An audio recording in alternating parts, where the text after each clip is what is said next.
To start the case creation, select New. Upload your DICOM dataset and click on Import to load the data.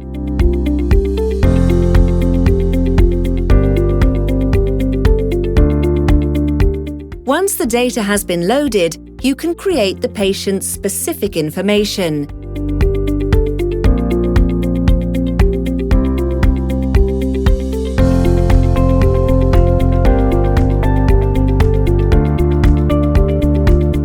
This will be displayed throughout the case planning.